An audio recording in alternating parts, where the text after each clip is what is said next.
Hello दोस्तों, welcome है आपका हमारे यूट्यूब चैनल में। पेंशनर्स, फैमिली पेंशनर्स और कर्मचारियों के लिए एक बहुत ही बड़ी ब्रेकिंग न्यूज़ आई है। जी हाँ दोस्तों, कार्मिक लोक शिकायत और पेंशन मंत्रालय के पेंशन और पेंशनभोगी कल्याण विभाग की तरफ से एक लोकसभा में बहुत ही इंपॉर्टेंट क्वेश्चन पूछा गया था।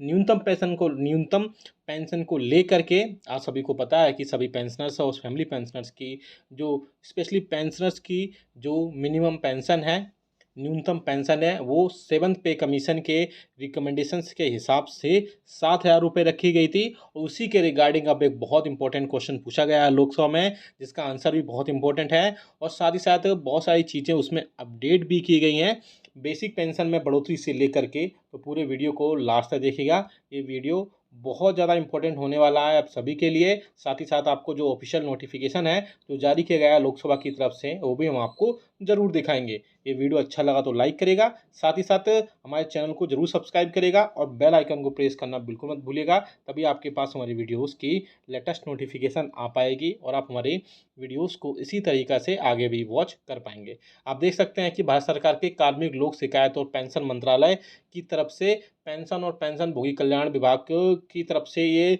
लोकसभा से अतारांकित प्रश्न संख्या 2200, जिसका उत्तर जो है 2/8/2023 को देने उत्तर आया है। जिसमें आप देख सकते हैं, आपकी स्क्रीन पर भी आप देख पा रहे हैं कि न्यूनतम पेंशन के लिए इसमें कई सारी चीज़ें और कई सारे क्वेश्चन पूछे गए हैं। पहला क्वेश्चन है कि क्या सरकारी विभागों यानी जो गवर्नमेंट डिपार्टमेंट्स हैं, सरकारी एजेंसियों और संगठनों से प्रति वर्ष पेंशन यानी कि आपकी पेंशन, पारिवारिक पेंशन यानी कि फैमिली पेंशन आदि प्राप्त करने वाले व्यक्तियों की संख्या कितनी है, और ऐसे सेवानिवृत्त व्यक्तियों यानी कि रिटायरमेंट पर्सन्स को राज्यवार कुल कितनी पेंशन प्रदान की जाएगी, और प्रत्येक व्यक्ति को पेंशन की न्यूनतम कितनी राशि प्रदान की जाएगी। पहला क्वेश्चन ये पूछा गया है। दूसरा क्वेश्चन पूछा गया है, दूसरे क्वेश्चन में आप देख सकते हैं, क्या सरकार विगत वर्षों में यानी लास्ट ईयर्स में बदलती कीमतों को ध्यान में रखते हुए न्यूनतम पेंशन में वृद्धि करने पर विचार कर रही है, और यदि हाँ तो इससे संबंधी ब्यौरा क्या है। यानी सरकार जो कीमतें बदल रही हैं फूड स्टफ्स में, बाकी चीज़ों में, उससे न्यूनतम पेंशन में किस हिसाब से बढ़ोतरी हो सकती है, उस पर क्या विचार कर रही है, उसके रिगार्डिंग उसमें क्वेश्चन पूछा गया है।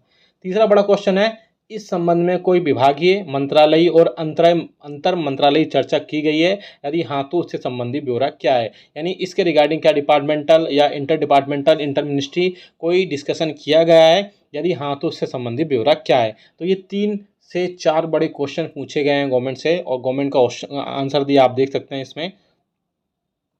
कार्मिक लोक शिकायत और पेंशन मंत्रालय तथा प्रधानमंत्री कार्यालय में राज्य मंत्री डॉक्टर जितेंद्र सिंह ने, उन्होंने इसका आंसर दिया है।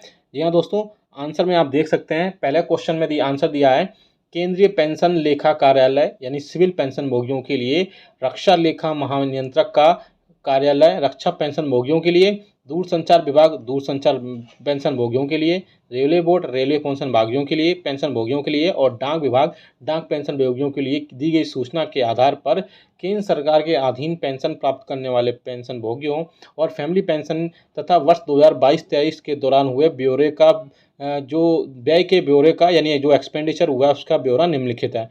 तो आप देख सकते हैं कुल कितने पेंशन भोगी और कुल कितना खर्च हुआ है। पहला जो है, सिविल पेंशन भोगी कितने हैं, उनकी एवरेज में संख्या बता देता हूँ, 7 लाख के आसपास, 7,80,000 के आसपास है। फैमिली पेंशन की बात करें तो इसमें आप देख सकते हैं 3,61,000 है। और रक्षा पेंशन भोगियों की डिफेंस पेंशन भोगियों की बात करें तो आप देख सकते हैं सबसे ज़्यादा उसी में है, 23 लाख के आसपास है।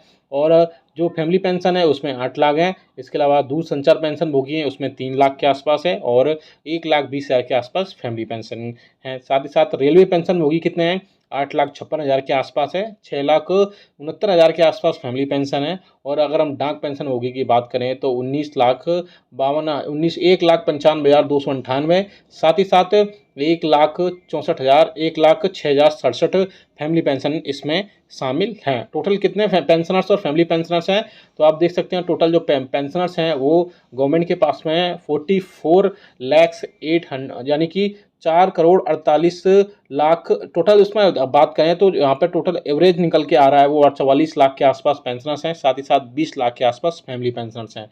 और अगला जो क्वेश्चन का आंसर दिया है कि केंद्र सरकार के अधीन जो न्यूनतम पेंशन या फैमिली पेंशन की राशि है वो 9,000 रुपये प्रति मास है। ये तो अभी तक हमको पता ही था।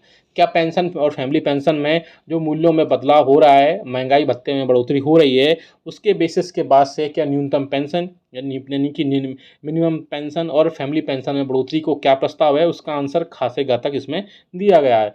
न्यूनतम बोला गया है कि न्यूनतम पेंशन कुछ फैमिली पेंशन की राशि को अभी बढ़ाने का फिलहाल सरकार के पास में कोई प्रस्ताव नहीं है। पेंशन और फैमिली पेंशन समय समय पर जो मूल्यों में बदलाव के आधार पर महंगाई भत्ते और राहत के हकदार होते हैं। तो आप देख सकते हैं कि अभी गवर्नमेंट के पास में जो फैमिली पेंशन 9,000 रुपये, फैमिली पेंशन जो 9,000 रुपये, उसमें बढ़ोतरी को लेकर के कोई भी इस टाइप से प्रपोजल नहीं है। आप सभी को पता है कि 7वें वेतन आयोग के हिसाब से ही, जो उसके रिकमेंडेशंस के हिसाब से ही पेंशनर्स और फैमिली पेंशनर्स को 9,000 रुपये, साथ ही साथ कर्मचारियों को बेसिक जो है सैलरी 18,000 रुपये दी गई थी। क्योंकि बीच बीच में ऐसी खबरें आते रहती थी कि फिटमेंट फैक्टर के बेसिस पर या फिर और भी कई चीज़ें इसमें ऐड होती हैं, उनके बेसिस पर फैमिली पेंशन और कर्मचारियों की सैलरी को इसमें बढ़ाया जा सकता है। आप सभी को पता है कि फिटमेंट फैक्टर जो है उसी के बेसिस पर आपकी सैलरी और आपकी पेंशन तय होती है। प्रेजेंट में 7वें वेतन आयोग के रिकमेंडेशन के हिसाब से आपकी जो पेंशन है वो 9,000 रुपये, साथ ही साथ सैलरी जो 18,000 रुपये है वो आपकी बेसिक में फिटमेंट फैक्टर को 2.57 गुना से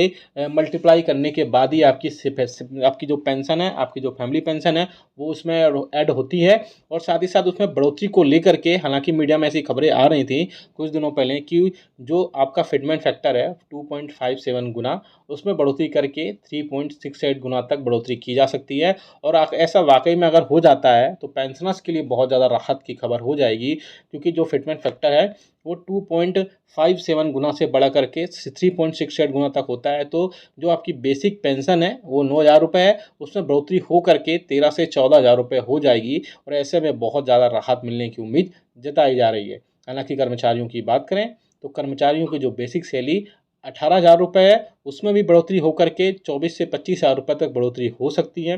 हालांकि ये सब खबरें अभी मीडिया में ही आ रही थी और गवर्नमेंट ने इस क्वेश्चन के आंसर में, लोकसभा में जो न्यूनतम पेंशन से रिलेटेड क्वेश्चन पूछा गया था उसके आंसर में बिल्कुल क्लियर कर दिया कि कोई भी इंटर डिपार्टमेंट या इंटर मिनिस्ट्रियल कोई भी इस टाइप से चर्चा नहीं चल रही है और गवर्नमेंट के पास बेसिक पेंशन को बढ़ाने का कोई भी प्रपोजल नहीं आया है और इस टाइप से कोई भी डिस्कशन अभी चल ही नहीं रहा है। तो आपने देखा यहाँ पे हमने पूरी डिटेल में सारी चीज़ें बताई। साथ ही साथ अगर आप इस नोटिफिकेशन को डाउनलोड करना चाहते हैं तो आप कमेंट बॉक्स में यस लिख दीजिएगा और आपको ये नोटिफिकेशन मिल जाएगा। वीडियो आप अगर आप इस वीडियो को लाइक तो करिए, शेयर भी करिए, साथ ही साथ कमेंट बॉक्स में ये भी लिखकर बताइएगा कि आपके हिसाब से आपकी बेसिक सैलरी जो है, बेसिक पेंशन जो कि 9,000 रुपये और बेसिक सैलरी 18,000 रुपये है, उसमें बढ़ोतरी करने के कितनी बढ़ोतरी की जाए जिससे आपको बहुत ज़्यादा राहत उसमें मिल सके। आप हमें कमेंट बॉक्स में ज़रूर कमेंट करिएगा। अगर चाहते हैं आपकी न्यूनतम पेंशन जो कि 9,000 रुपये उसमें बढ़ोतरी हो तो वीडियो को लाइक जरूर करिएगा, शेयर करिएगा और कमेंट बॉक्स में कमेंट जरूर करिएगा। वीडियो अच्छा लगा तो लाइक करिएगा, शेयर सभी के साथ करिएगा। ऐसी न्यूज़ इन्फॉर्मेशन अपडेट्स के लिए चैनल को सब्सक्राइब कर लेगा। मिलते हैं आपको नेक्स्ट वीडियो में। Thank you.